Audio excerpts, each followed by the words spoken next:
That is, I'm not used to gavel sounding like that, I'm sorry. Something marvelous. Welcome to the NIRPC meeting. Will you please stand and join me for the Pledge of Allegiance?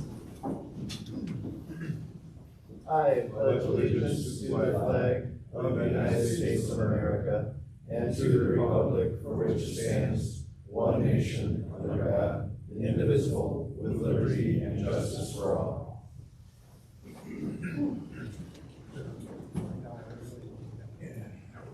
Should I jump to the roll call first? Would you like me to do the roll call first? I certainly will. I'll be calling out the names and the community, town, city, where we're at. Kyle Allen, Lake County Commissioner. Dwayne Arndt, Town of Kingsford Heights. Jenny Byer, Town of Schneider. Jim Biggs, Porter County Commissioner. Here. Austin Bonta, City of Portage. Here.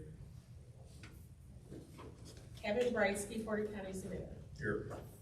James Burge, Town of Porter. Robert Carnahan, Town of Cedar Lake. Here. Bill Carroll, City of Lake Station. Larry Colley, Town of Potawatomi Park. John Costas, City of Valparaiso. John Dorensky, Town of Winfield. Dinah Dubris, Town of Michiana Shores. Present. Denise Ebert, Town of Wanata. Bill Emerson, Lake County Surveyor. Here. Joe Haney, LaPorte County Commissioner. Present. Keisha Hardaway, Town of Maryville. Bonnie Hawksworth, Town of Dune Acres. Christian Hendren, Porter Township Trustee. Vanessa Hernandez Orange, City of East Chicago. Present. Josh Huddleston, City of Hobart. Lori Hunt, Town of Westville. Justin Keel, LaPorte County Council. Scott Kingan, Town of Ogden Dunes. Here. Peter Land, City of Crown Point. Here. Colleen Lane, Town of Long Beach. Here. Annette Ludwig, Town of Dyer. Here. John Matwishin, LaPorte County Surveyor. Tom McDermott, City of Hammond. Jack McGraw, Town of Burns Harbor. Here. Eddie Melton, City of Gary. Here. Wendy Miss, Town of Munster. Angie Nelson Deitch, City of Michigan City. Randall Niemeyer, Lake County Council. Robert Ordway, Indiana Federal Affairs. Courtney Parthune, City of LaPorte. David Phelps, Town of Beverly Shores. Present. Lisa Rosenkrantz, Town of La Crosse. Rick Reifa, Town of Griffith. Warren Schott, Town of Trail Creek. Here. Tom Schmidt, Town of Cherville. Here. John Schoon, Town of Couts. Steve Spebar, City of Whiting. Here. Gerald Swets, Town of St. John. Sharon Zuido, Town of New Chicago. James Tunn, Town of Chesterton. Present. George Topple, Union Township. Present. Andy Vasquez, Porter County Council. We are at 20. We don't have a quorum. Not being at quorum, not sure what actions we are able to take. I know we can't proceed with the appointments to the commission. I don't believe we have the votes then for that available. Is that correct? That's correct. That's the only item that can't be acted on. Okay. So Well, I'm counting of the executive board members. I don't know that we have a quorum of those either okay. at this point. Hmm. We have 6. I believe we need 7. Absent a quorum on either of those august bodies, there really isn't anything we can do. Gotcha. I had some people that RSVP'd yes that are not here at this moment, so I don't know if they're running late. I don't know. Is there anyone we have the ability to give a call? I certainly don't want to waste anybody's time, but appreciate everybody who is here. Let me see if I can reach out to somebody. Sure. Do you want me to, can I call like a recess, or does that take a vote? Put us in recess, just so yeah, coffee break, we'll see what happens. Good idea. Have a quorum of the executive. Excellent. So, But we don't have a quorum of the full commission. And those who How look many at these short are things we? tell me it's pretty unlikely now from the calls they have made, that we will accomplish that feat. So I'm gonna recommend to our acting vice chairperson that we convene the executive board of NIRPC, take whatever action we need to take, and then Understood. adjourn the executive board meeting with not much of a likelihood that we're gonna have a full commission. Making me the, I believe, the longest serving vice chair of NIRPC, perhaps in history, which is kind of neat. Maybe by a hair though, you know? You notice no one's laughing at that. I know, right? Yeah. We're not in a good humor right now. I gotcha. Well, I understand. I'm trying. Well, what I'll do is I'll reconvene. And we'll go ahead and we'll walk through the things that we're able to take action on. The two you can't are the officers and the budget. Gotcha. So that'll take us to the approval of the minutes for the December 18th, 2025. Second. We have a motion and a second. All in favor, please signify by saying aye. Aye. All right. So under leadership, we have the report of the nominating committee, but we're gonna have to skip that because that's, yeah, not there. And then we have the support for the Bridges and Safety Infrastructure for Community Success Basics Act. So the action requested is approval. Is there anyone speaking? I can speak to that. So thank you. So this is a bill that was reviewed by the leadership committee, I believe last week. It has just been introduced by Representative Kristen McDonald-Rivet, Democrat from Michigan, and Representative Rod Bresnahan, Republican from Pennsylvania. And what this is sort of what they call a marker bill, which is a bill that is introduced in Congress to start to detail some of the information that would be included in a reauthorization of the transportation legislation. So this particular bill was developed by a group called the Local Officials in Transportation Coalition. That's a group that's made up of a number of organizations, two of which NIRPC is a member of. That's the National Association of Regional Councils and the Association of Metropolitan Planning Organizations, also known as NARC and AMPO, respectively. And this is being recommended by the Leadership Committee for our support at the Executive Board. And there's a few things that are in this bill that I think are beneficial to NIRPC and to the region. So I'm just going to briefly summarize the main points that are relevant to us as a group here. And then I would ask that the Executive Board adopt the attached resolution of support. So the main point of this bill, as I said, is to introduce some revisions to the transportation authorization. The main point of it is really to remedy the imbalance of federal transportation funding between the states and local government. So currently, local governments own approximately 75% of the street network and 43% of the federal aid highway system, but receive only 16% of federal funding. So as a result of that, 50% of locally owned principal roads are in poor condition. Locally owned roads and bridges are 2 times more likely to be in poor condition, and 85% of roadway fatalities occur off of the interstate system on local and state highways. So this bill corrects that imbalance by doing a number of things. And I'm only going to speak to those that are really relevant to us as a metropolitan planning organization. There are some provisions related to rural transportation organizations, but they're really not germane to this discussion today. So what this bill does, it adjusts funding from the National Highway Performance Program into the Surface Transportation Block Grant and Highway Safety Improvement Program. So it moves funding from a very rigid funding program into a much more flexible funding program. The STBG, that's the main source of funding that we use to fund road projects through NIRPC. It also increases formula bridge funding and requires that 25% of bridge funds be sub-allocated for local bridge projects selected by NPOs like NIRPC or their equivalent in a rural area. It also increases highway safety improvement program funds and requires that states sub-allocate 25% of that funding that they receive to projects that are selected by NPOs. It also prevents states from transferring those HSIP funds to other programs without first offering them to local governments or NPOs.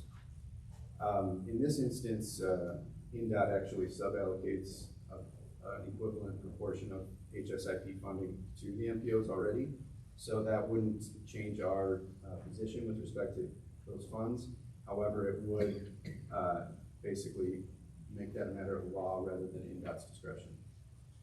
It also increases PL funding, which is the metropolitan planning funding that we use to fund all of our staff work here at NIRPC. It increases that from a fixed amount each fiscal year, which is decided by Congress on an annual basis. And it's currently about 0.8% of the total federal aid highway funds to a consistent 2.5% of federal aid highway programs for each fiscal year. So it will give certainty to NPOs as far as how much funding they'll receive every year, and it locks it in at 2.5%. So that would result in a significant increase in planning funds made available to NPOs. It also eliminates the local match requirement for PL. Currently, we have to match all PL funding with 20% local funding. This would make it 100% federal. And then finally, it establishes a voluntary process for NPOs to become direct recipients of PL funding. Currently, funding flows through NDOT through a contract and purchase order. This would allow for NPOs to voluntarily contract directly with the federal government to receive that funding, hopefully streamline the process and make it a little more efficient. So those are the general outlines of this Basics Act. If there are any questions, I'll take them, but it's a fairly straightforward thing that I think NIRPC would support. Any other questions, or is there a motion? Mr. President, I move to approve. And I'll second that. We have a motion and we have a second. All in favor, please signify by saying aye. Aye. Thank you. That will get us to transportation, and we have, oh, did I miss something? Oh, perfect attendance recognition, yikes, I'm sorry. Ironically, yes. Would you like to do? Sure, I can. So in recognition for the attendance at the full commission meeting for 2025, we have Wendy Miss, we have Warren Schnapp. I'm so sorry if I mispronounced. I'm sorry. Our son's being electrocuted. Oh. Barry Tanis and Andy Vespas. And then in recognition for attendance at full commission and executive board meetings, we have Robert Carnahan. How did I know that he was going to get the, yeah. Oh, yeah, you left. Yeah, now he's not here, yeah. Bill Emerson, John, I apologize, Matushin. I'm going to practice everybody. Yep. I've seen you for years. I've just always avoided saying the name out loud, so I'm sorry. Matushin. David Phelps, Tom Schmidt, James Tunn, George Topol. Thank you guys for being here, and thank you for showing up, because as you can see, it's very important that we show up for our communities. You know, that's part of just being an elected official. It's part of representing who we are. It's something truly as important as this Regional Planning Commission. And I will say that there are certificates formalizing the recognition, which will be, they have yet to be signed by Wendy, who is our past chair, I guess still current chair. Mm-hmm. So once she signs those will be distributed to all the recipients of this this recognition. Awesome. All right. Mr. Carnahan, you also got one of the perfect attendance awards. I had to announce it while you weren't there, but it was good. I have low blood sugar. I had to. Oh, don't worry. I just want to make sure you do. Congratulations. All right. No worries. I'm sorry. First things first. Yeah. Yes, absolutely. Gotta take care of my health. That's right. Absolutely. So that'll get us to transportation. Ms. Britsky with the resolution 2601, 2026 safety performance measures. Or, oh, I'm sorry, I skipped over. Sorry, go ahead. We have transportation. Thank you, Mr. Sorry, Chair. I was That's thinking all that right. you were presenting on the next thing. I'm sorry.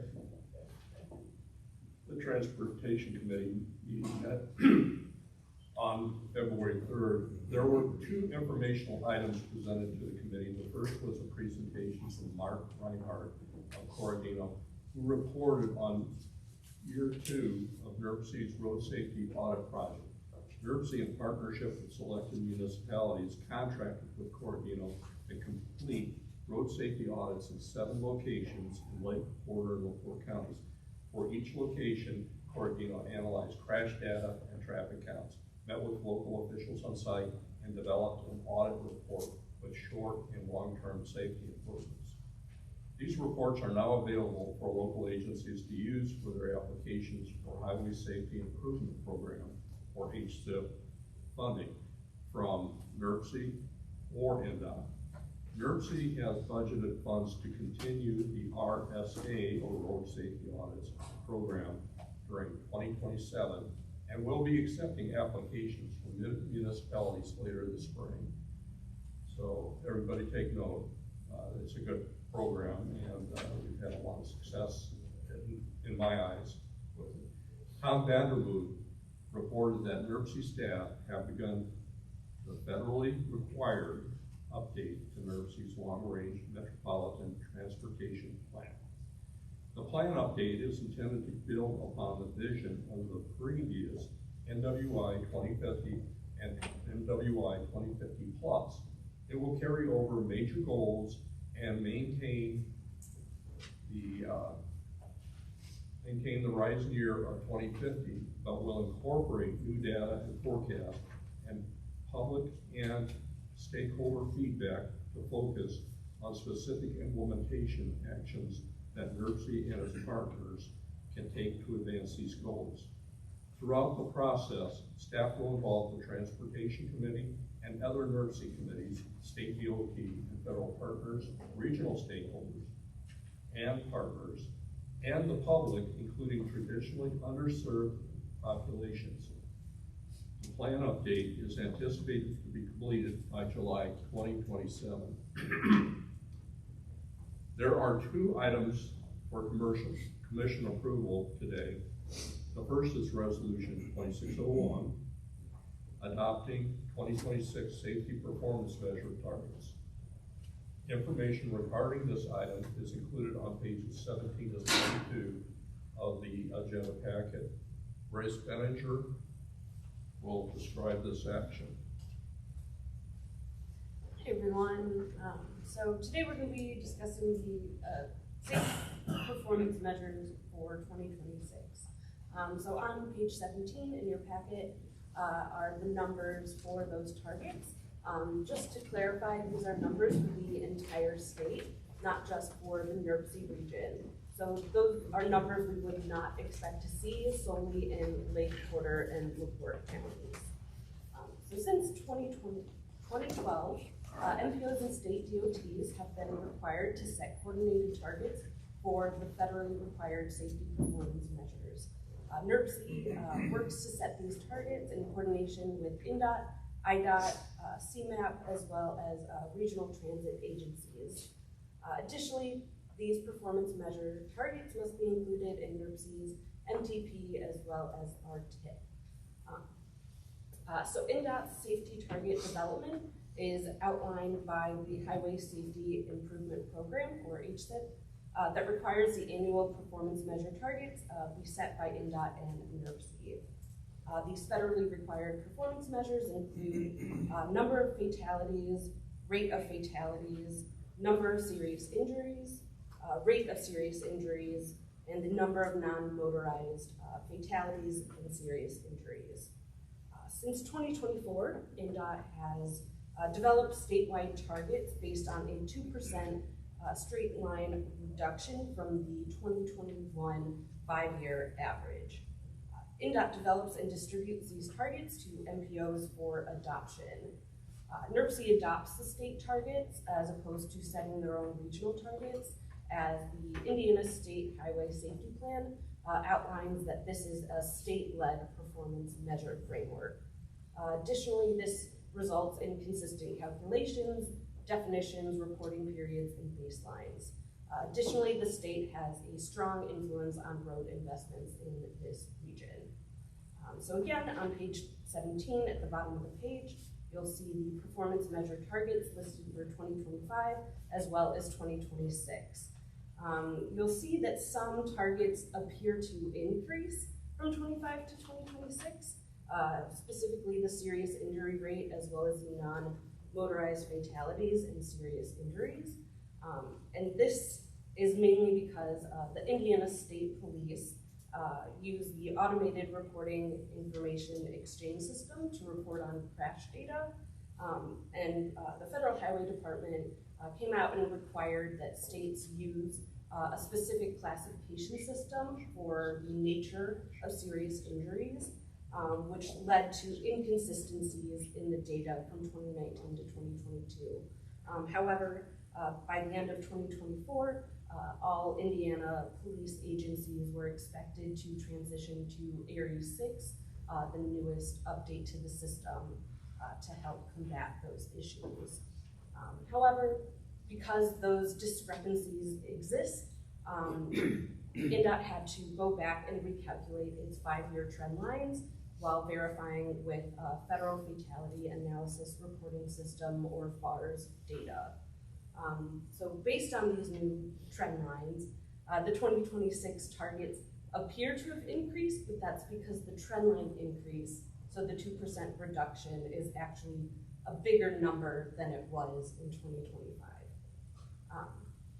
So to go over our performance measure target achievement in 2025, we're not currently meeting any of the safety performance measure targets, but that's predictable, as the predictive and data-driven target setting method was originally used by NDOT prior to 2021, but when they switched to that 2% reduction, it's more of an aspirational and decreasing trend towards zero deaths as part of Vision Zero. And so we expect NDOT to struggle to meet, and the state to struggle to meet, those targets for the next few years, especially when 5-year averages tend to increase. And Indiana is not alone in that. A lot of other states throughout the country have seen serious injury and fatalities rates increase in recent years. So what does this mean? These targets do not necessarily serve as an enforcement threshold, but as planning tools. Compliance is based on MPO, whether they can show their planning and programming decisions support the state's targets. It's more of an acknowledgement and agreement that regional investments will support NDOT's safety goals. So the next steps would be for the Commission to approve the 2026 safety performance measure targets set by NDOT through adopting Resolution 26-01, which received a favorable recommendation from the Transportation Committee. If approved, these targets will be sent to NDOT as well as the Federal Highway Administration for approval, at which point NIRPC will amend its MTP and TIP, and those amendments will be published online. Staff will then continue to monitor performance measure progress and report on that annually at the Transportation Committee meetings. Does anybody have any questions for Ms. Manager? Not at all. It's a great program. Remember, the targets are not our goal. We're trying to reduce the safety. It's a maximum, we want to say. Any other questions, or is there a motion? There's a motion to adopt. Second. We have a motion and a second. As a reminder, this is just action by the executive board, so it's just executive board members that need to vote. Is that correct? Correct. Right. All in favor, please signify by saying aye. Aye. The second item for approval is Resolution 2602, amending the fiscal year 2026-2030 Transportation Improvement Plan. This is Amendment 26-04.1. The details of the resolution begin on page 29 of the agenda packet. Charles Bradsky will present the public comment report for this amendment and summarize and recommend the TIP changes. Summarize the recommended TIP changes. Good morning, everybody. First off, the public comment report is on 29. Just to let everybody know, to inform everybody that NIRPC put the public put the amendment, 26-04.1, out for a 21-day public comment. We did not receive any comments. And also, we did send it to the interagency consultation group on December 22nd, and we did not receive any comments from the interagency consultation group either. And so therefore, by way of concurrence, we received their recommendation on January 2nd. Moving on to page 30, there were 10 projects on this amendment. 4 of them were for NDOT projects, and you could read what the increases were, or what the changes were, I should say. And then 6 projects were for the municipalities of Gary, Griffith, Hobart, LaPorte County, Long Beach, and Porter. And again, you can read what those changes, a summary of those changes. And then further on, in the pages after that, gives you a detail of what's happening in those projects. Are there any questions? One question on that's actually, it's not this one, it's the administrative modification, the Pine Avenue Bridge removal on that. So, at the January Transportation Resource Committee, just to give everybody a background on the administration modification report, at the January 21st Transportation Oversight Committee meeting, there was a recommendation that NIRPC staff would present to the Transportation Committee all the changes that we were making. An administrative modification is a minor change to a project, and really is essentially an email from NIRPC staff to NDOT making minor changes. It could be something as simple as correcting a location whether it's mile marker 2 to mile marker 3, something minor like that. It's not making any major changes less than $100,000 to a project. Currently, some of the other changes would be changing from one funding source like STPG to a more restrictive CMAQ or highway safety. Just somewhat minor changes in the project.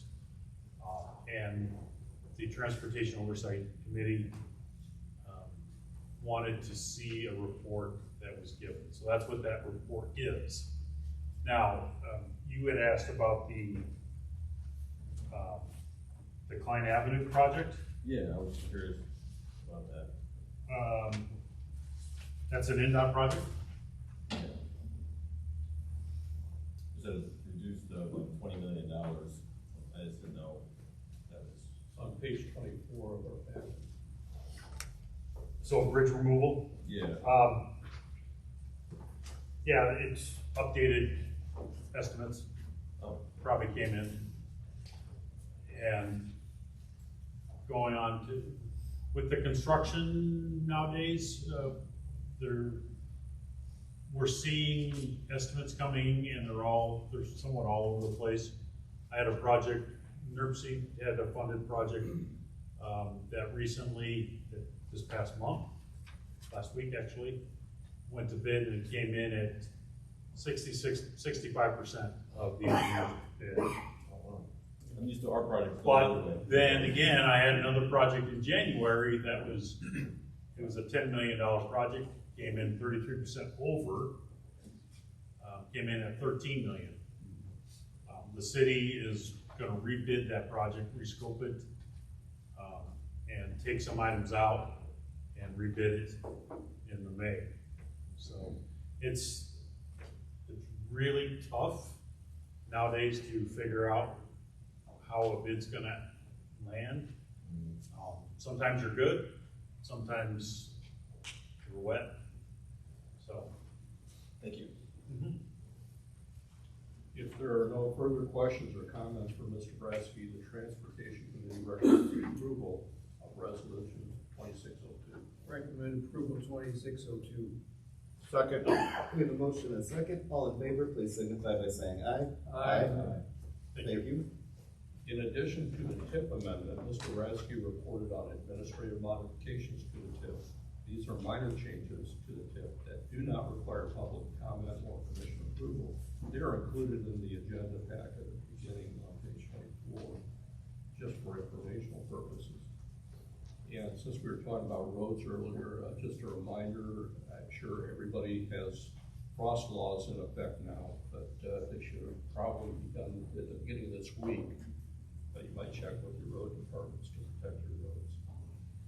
The next meeting of Transportation Committee will take place on Tuesday, March 3rd, 2026 at 10 a.m. at the NIRPC offices. And that finishes my report, Mr. Chair. Thank you so much. Oh, Mr. Chair, I may mention one more thing. T-Rock has been canceled for the 24th of February. So we'll keep you posted.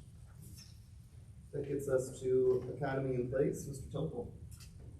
Yes, thank you. I apologize. I missed INDOT. I'm sorry, Matt, when you spoke, I think that I already did it. I can do it again if you want, but I think we're probably good. was anybody not paying attention the first time? I'll fill anybody in who came in late. Okay. Economy in place, Mr. Topol. Thank you, Mr. Chairman. The Economy in Place Committee met on Wednesday, February 11th, 2026. The minutes are from the previous meeting were approved from October 8th of 2025. The meeting featured three presentations. The first on the OCRA site certification program. It was delivered by Jerry White, who is the OCRA Northwest Senior Community Liaison for this area. Tom Vanderwood delivered a presentation on the Northwest Indiana 2050 Plus update, which began in January and is scheduled for completion in the second half of 2027. Iman Ibrahim provided an update on land use and housing, including the status of accessory dwelling units, ADUs, in Northwest Indiana, and navigated the NIRPC website to access economy in place data and presentations, as well as the location of the housing affordability snapshot for 29 communities. Iman also presented on the corridor urbanism concept, which was adopted in the Northwest Indiana 2050 Plus plan to help revitalize urban corridors. The discussion covered the principles and characteristics of the corridor urbanism. She also presented a case study of Monon Boulevard in Carmel, Indiana, at Midtown Plaza, demonstrating the optimal application of corridor urbanism and other examples on Holman Avenue in Hammond. All presentations are available on the NIRPC website. And my calendar has the next Economy in Place meeting scheduled for Wednesday, April 8th, 2026 at 10 a.m. at this location. Thank you, Mr. Chairman, and appreciate your listening and paying attention. Thank you. That gets us to environment, Mr. Emerson. Thank you. Good morning, everyone. The Environment Committee met on February 5th. Yeah. And we had, I don't want to brag, but I think we had about this many people at that meeting, right? Who's there? And they weren't there to see me, but they were there to hear the Gary Advocates for Responsible Development. Jack Weinberg gave a really great presentation on the future of steelmaking in Northwest Indiana. I know Mayor Melton has met with them as well, and it's a lot of environmental advocates, but also current and former steel workers who are advocating for our steel mills to not only get more green, but be more sustainable and long-term by going to over time electric arc furnaces away from blast furnaces. And I learned a whole lot about the operations of the mills and how they work, and kind of where steel making is going kind of nationwide. It was a great presentation. They've offered to come to the full commission too as well to give that presentation. it's very, very kind of eye-opening for me.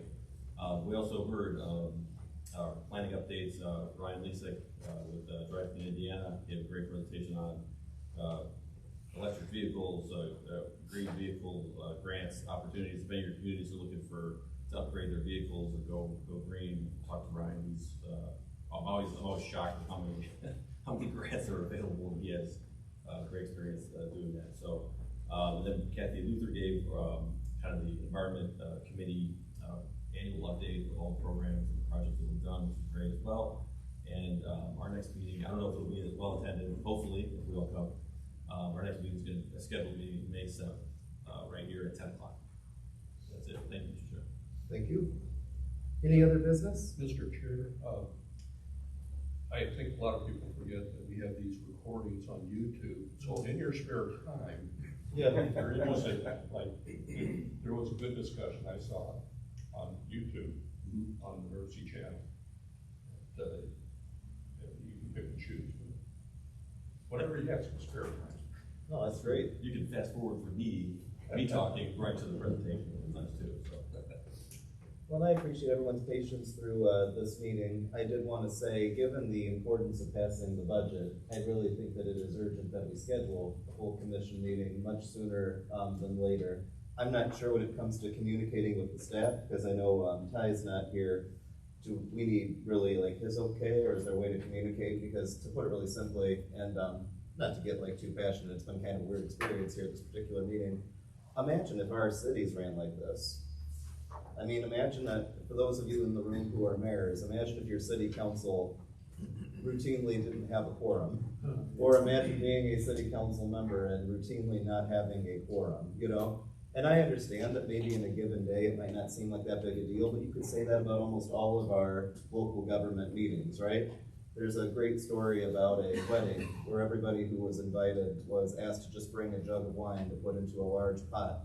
But the problem is every single person thought, well, I'll just put water in mine to save money. They'll never notice. And then what do you think happens when they pass the cups around and there's nothing but water in the pot, you know? I mean, to put it really simply, I can handle being the VP for as long as needed. I'm happy to serve NIRPC however I can. But the budget is urgent. Absolutely urgent. Yeah. So we have adopted the budget. Okay, yeah. That is the only other item that requires the full commission. Right. But the appointments are Yeah. I'm sorry, the Oh, I was under the impression that the the election budget. of officers. Oh, well, if that's the is case, critical. then, yeah. That's critical, or is it, you know? Yeah. Well, I mean, I guess that's a big spot, We right? can- Like we how, can- you know, we can- because being able to, otherwise we're just kind of in reserve for other actions. Is that the issue? we can function with a board from the Yeah. previous year. We can't function without the budget. The budget was already adopted. Okay. December, I believe. That has happened in the past, though, where we Yeah. didn't want to adopt the budget, which did pose a significant problem. Yeah. I would say that, given that we do need to elect officers, it's likely that the March meeting will be designated as a full commission meeting as well, yeah. rather than just executive board. And if needed, I'll call people ahead of time just to make sure that we have enough people, you know, come, because, yes, George? I know of at least one elected official, if not more, that would be willing to serve and attend and participate, but their local governments have not appointed someone, and Do you know, do you want to, appointment does not. maybe we can talk after this meeting and maybe I Yes, can we make a can. call to those local Yes, governments? we can, but Yeah. I would like to be able to find out a way that we could. Yeah, encourage them to get people appointed. Yes, sir. Yeah, I think that And would there be. is a statutory procedure for failure to attend the meetings. For obvious reasons, we've been disinclined to exercise that through the years, but that's another option as well. But there are willing people, and for some reason, we don't have those people here. Although you understand we're talking to the choir at this Of course, yeah.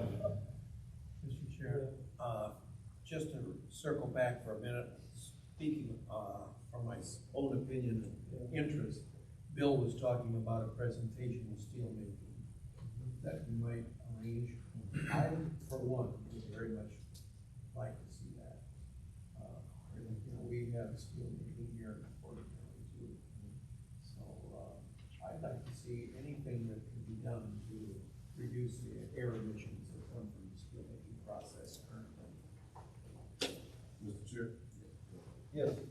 If that happens, I would suggest that you also invite the actual steel producers, if they're gonna make any environmental changes to their process. What I've learned is that, I can only speak to the steel in here. The investments that they get ready to make, maybe any valuation in process, and the general public may not be aware of it.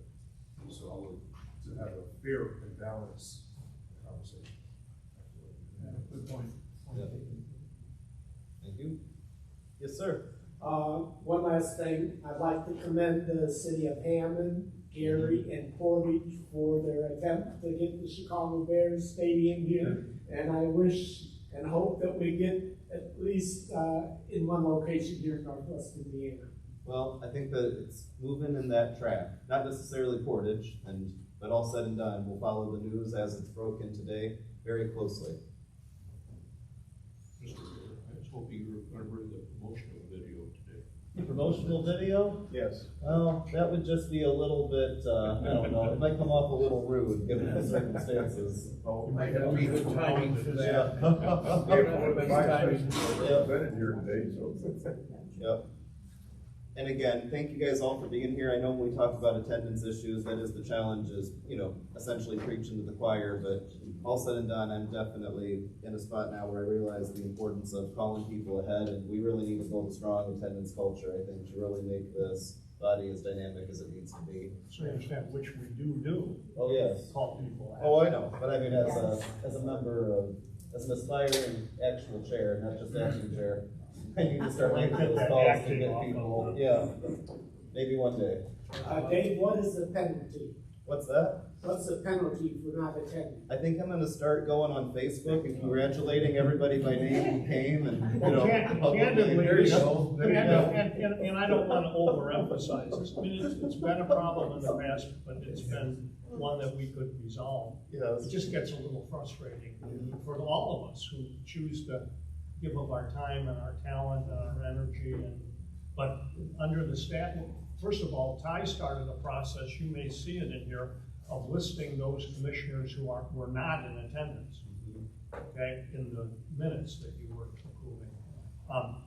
Statutorily, the penalty is if you miss 3 consecutive meetings, I believe that we are to contact your appointing authority and bring that to their attention. Of course, some of us are our own appointed authority, which creates a, yes, Bill? Just a suggestion, and I don't know what the state statute says. When I was in the Senate, we had different bodies around the state that will come with the same issue. Can you have a appointee with voting authority to, if I sent the representative a proxy? Yeah, that was a long and arduous debate as to how you qualify to be, and it goes all the way back to when Jim Ranfranz was here. And when we changed this to be a governmental unit, it was felt very strongly that elected officials should be the ones coming around the table and doing the talking and discussing and making the decisions. Maybe we need to revisit that. It might be a really There's a good barrier solution. to move business forward, I think. Yeah. Is worth it. Well, and I think what's key is actually getting the input from all of the different cities and towns, and all of the townships and the other bodies, the counties, everybody that's represented here. One of the things that is always so tough for me, and I hope I'm not just, again, preaching to the choir, but if you've ever felt like this, is when a resident complains about a decision that was made in the city. And then I say, oh, not trying to be like anything, just to let them know, we had a public meeting where you could have came and commented on that or brought that point up, and they don't participate. They say, oh, nothing ever comes from attending those, And sometimes that's kind of in our favor, honestly. Like, if we like a project happening, sometimes it's good, and we're like, oh good, only 4 people showed up and they all liked it. But the truth is, when the majority of people don't like something, they have a civic duty to bring it to their local government. Likewise, there are real things that NIRPC does that really plays a huge role in all of our different communities when it comes to where funding goes, when it comes to different projects. And at some point or another, any member of a town council, any mayor, any commissioner, any member of a county council who's not coming to these meetings might not even realize that they have the opportunity to influence those things by participating in this body. And like I say, it's just kind of interesting to watch the trickle down. You know, I always like to tell the story about in Portage. This was back in the 1990s. They had this innovative idea. I wasn't around. I was like 6 years old when the story was taking place. I would have enjoyed it, but Mayor Maletta told me about this, God rest his soul. Portage had this innovative, newfangled idea to get a thing called a splash pad. And the thing about it was it got proposed at a public meeting, and there were about 6 people at the meeting in the audience who just said, that's the dumbest thing I've ever heard. People have pools, no one's gonna go and go and use that thing. So Portage didn't do it. Then other communities over the next decade started getting splash pads, and everybody was saying, why is it we don't have a splash pad in Portage? Eventually Portage got one. Well, the answer is it takes 6 people complaining in a meeting to make a body feel like that's the majority opinion of a town. And likewise, if people ever get frustrated by the decisions made by this executive board or a executive board or questions about where the region is going when it comes to the policies NIRPC sets, I'm not gonna say different things I hear, but you know, we're all elected officials. We all talk to each other in our different circles. It's always gotta be crazy to me to think about how much influence that, whether you are a large city, whether you are a small town, whether you are a township. Think about, George, what you have accomplished just by coming here. Not to say anything bad at all about Union Township. I love Union Township, but Union Township, I think, has more influence, if you will, than some of the bigger cities and towns in our area, because you have been dedicated about showing up and participating in NIRPC and the processes. That's a compliment to you, and it speaks to a strong advocate that your township has with you being here. Not just trying to talk you up. Thank you, Mr. Chairman. But it's just to say, like, God bless you. but there's gonna be, but there'll be points where people will say, and I've been to some of those meetings in that bar, where people say, why does Union Township always get all this attention? And I'm like, well, I think it's because you've got a fierce advocate who takes advantage of the fact that when you're here at an NIRPC meeting, we're all equal members of this board. And I appreciate that you are like such a great example of someone who's shown what happens. And I think that if every city had a representative on this body like you, I think that we would have a much clearer, I don't know how to put it, I think we'd have an even stronger vision for Northwest Indiana if everybody did, not just what you do, but all of you here, you know, showing up and advocating for you guys. So thank you all for being part of the choir. We need to grow this choir. And one additional thing, just so we have all the facts on the table. Yeah. When we were just an MPO, attendance wasn't the problem. When we modified the statute at the request of everyone a number of years ago, we became a council of government. And that added the requirement that the people had to be elected officials. And I don't, again, want to beat the dead horse, but we have 4 communities who haven't made an appointment. I have a comment for that. Is there a way that we can look and see if our proxy can be another elected official? That way, it makes it easier where we have 2 people versus 1. That way, maybe the council president for us, maybe it was 10 versus myself. There's a modified way to do that, and your predecessor was expert at this in terms of being able to appoint people and then take them off, and appoint people and take them off. I'm not advocating that level. Yeah, I don't like that. I don't like that either. But it showed a sensitivity of having somebody here, and again, like the mayor on my left has indicated, it's so important. I mean, you're talking a lot of money that goes out the door for projects from this organization, and you ought to be at the table. You ought to be advocating your cause, or don't complain. Right. Oh, go ahead, man. I'm Yeah. sorry. Oh, no, dude, everything you say, I love it. Thank you. No, and I appreciate that. I'm glad Mayor Angie made some of those comments as well.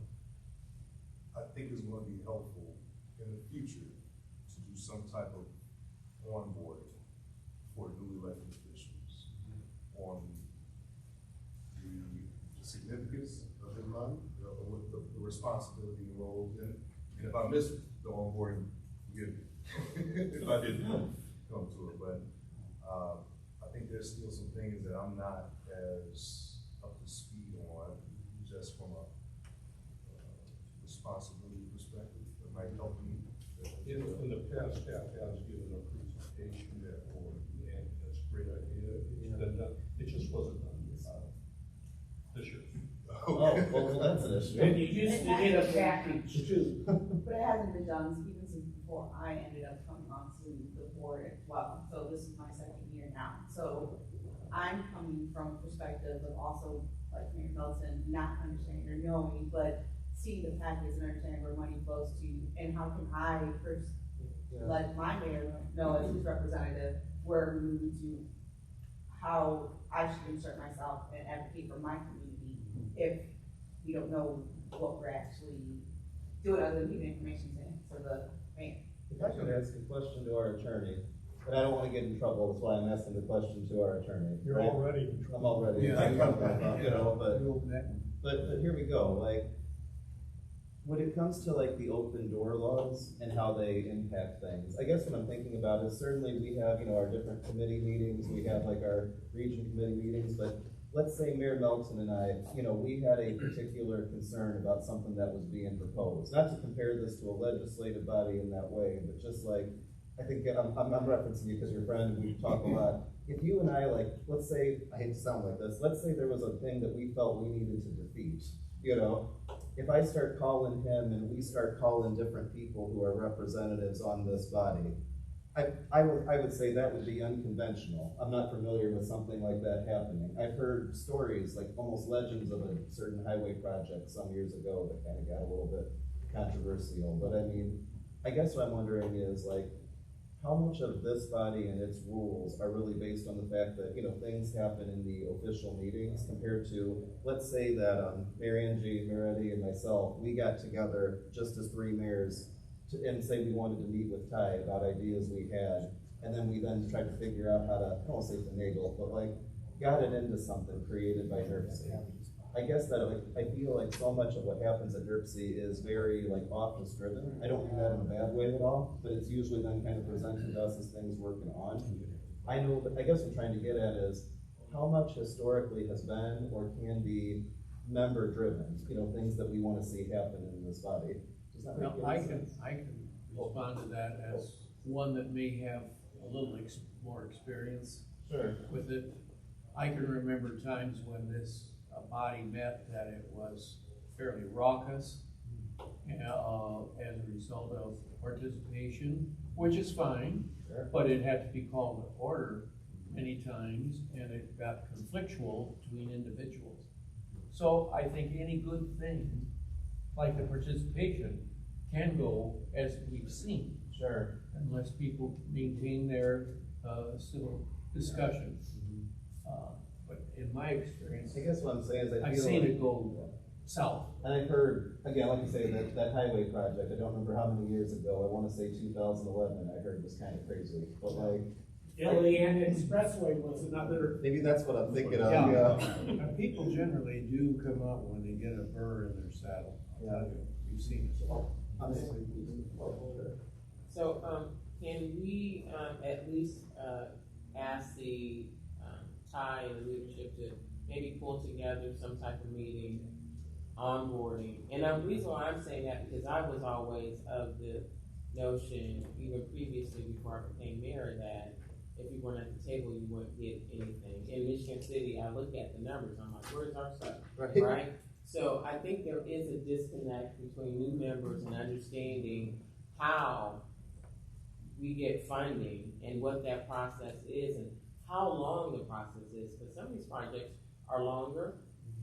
And so I think this could be a good opportunity to do something like that for us, even if it's virtual. I think something virtual could be beneficial because you're hearing that from everybody. And I know for sake of time, I just wanted to make sure I shared that because I started showing up because I knew that Michigan City hadn't been showing up in previous years, and I need money for projects. So we all need money, right? And I'm not here to defend people, but, Mr. part of Mayor. the problem this time is the lack of linkage between getting new officers and approving the budget has become disconnected.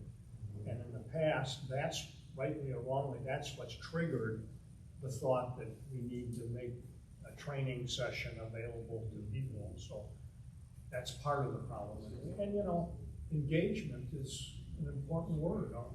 It's almost as important as transparency. Get engaged. What's wrong with calling people after the meeting and saying, we missed you? Yeah, well, if I could go this way and then this way, Tom, do you want to speak, or, yeah? You know, I just wanted to mention that the bulk of the agenda today, as in most commission meetings, are committee report outs. And so a lot of the deliberative discussion, a lot of the sort of digging into the details of our projects, our funding programs, those conversations happen at those committees. And every community has an appointment to at least one committee.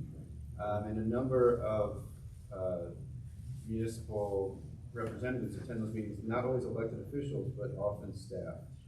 So there is, there is an opportunity, a greater opportunity to participate in some of that more detailed work and to influence the direction of NIRPC's activities through those committees. So I would encourage everyone to review which committees you're a part of and either attend those in person or send a staff person who can, advocate for you, as Mayor Bonta suggested. Mr. Biggs or Commissioner Biggs? Yeah, I'd just like to point out the mayor of Michigan City statement. I couldn't agree more. I mean, what needs to happen is an entire meeting be dedicated to, informing all of its members exactly what NIRPC does, how you can take advantage of it, and what protocols you must follow to get anything done. Well, and that's where... And it wouldn't hurt the administration here either to get out of this building and get into our local units of government and come in front of us to explain that as well to other elected officials that aren't setting up here. Well, and that's where, just for the record, I'm actually a relatively new member myself. I'm in my 3rd year as mayor, and so it's kind of exciting. Oh, not being defensive, I'm excited because it's kind of, Angie, I hope you don't mind if I just use you an example.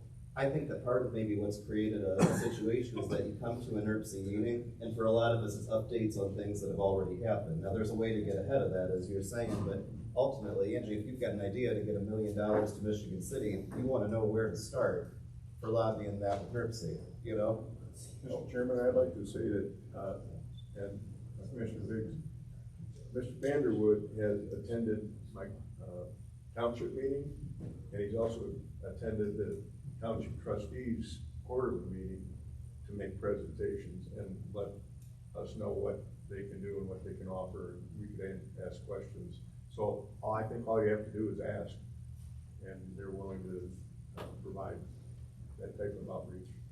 Mr. Chair, I had requested a while back, and in my view anyway, I think it'd be useful to see, print out in the last 10, 15 years where the money's gone, which community. Not that it's got to be dollar for dollar even, because each community is different, each community has different priorities, and each community has a different ability to match these funds too, which I think is very important. So I'd like to see that, just to see where the money's going over the last 10 years and 10, 15 years.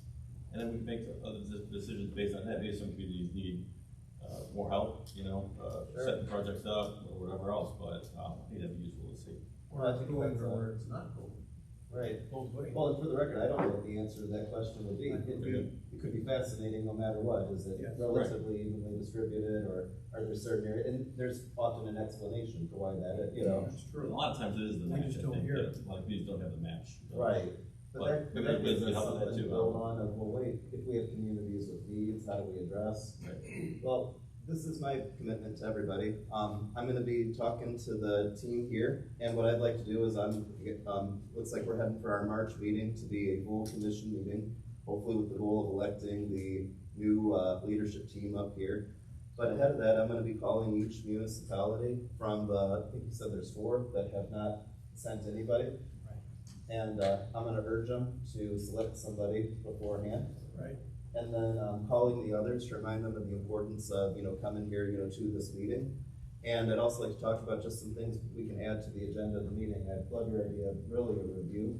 And it looks like Mayor Melton, I don't know if he had to step out or, but I'll give him a call after to say, and I think that what's also been echoed by Mayor Angie is that we need to have an onboarding process. And I think that really explaining that is going to be really important, especially because for us to have a culture where we have much more than a quorum showing up, I think that needs to be much more than a quorum understanding what's going on. And I'm reluctant to say the word take advantage of it, but quite frankly, people need to know, to your point, Jim, people need to know that when you're coming to NIRPC or your person is participating in the committees, it's not just a tool to get updated on what's happening in the region, it's a tool to advocate for your community in the region. Yeah. We want to be cohesive, working together, but we're also all pretty competitive, otherwise we wouldn't be elected officials, And if, one other thing, if Dave or someone could look into it to see if there is a possibility to, have a proxy here in those events that we can attend, what advantage and disadvantages. Again, with the defend thing, that was debated in nausea, okay? And the issue of the failure to attend the meeting was a big part of that discussion. And not that that was right or wrong, but it's on the top of the list of people. Your time is very valuable, I'm gonna tell you that. We can't expect you to sit through a 4.5 hour meeting. Maybe we should. Well, if you were to ask me, I'm in my 23rd year in county government. If you were to ask me, what's the difference between then and now, and why is attendance seem to be more of a problem today than it was, 20 years ago? And I think it's because there's more and more thrown on us as elected officials, either through state or federal mandates. Is, trying to get here is kind of a problem. It's with everything else you have to schedule around. So, but on a positive note, I'd like to point out that everybody here today has perfect attendance for this year. That's true. And everybody who isn't here doesn't have. No, that's right. That's right. Thank you, Mr. Chairman.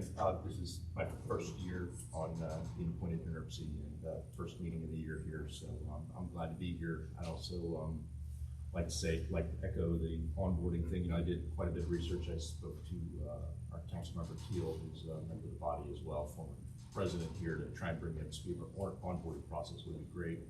And as far as one of the things that I do like here is that we've got a number of set meetings that are scheduled out far enough in advance that you can put them on the calendar and block those mornings out ahead of time.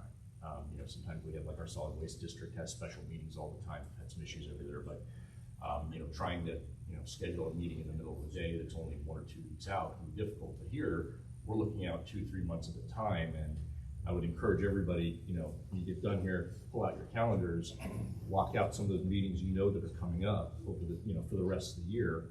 That way you've already got that lined up in the calendar. That makes it a lot easier for my schedule as opposed to things like that. So, well, you've definitely picked the best first meeting possible, because I think that we're ready for a shift, and for you to be part of that's quite exciting. And again, to bring some closure to this and hopefully get some action as a result of it. On a positive note, we ended up having enough attendance for the executive board meeting. True. And how close were we for the full commission? And we had made it up to 23, we were 4 away from having it. And actually 4 of those were we had some very last minute yeses turned to no. We call everybody. Because there is. And we we got enough for the executive board, and we were very close on the full commission. So it's not like we have a systemic problem where we're not even close. We're very close. Close to quorum, and I think that's the thing. I think we want to reach a point where ideally above quorum, but we'll get there. Any other matters before we bring this to a close? No. No? All right. Thank you all for coming. Thank you.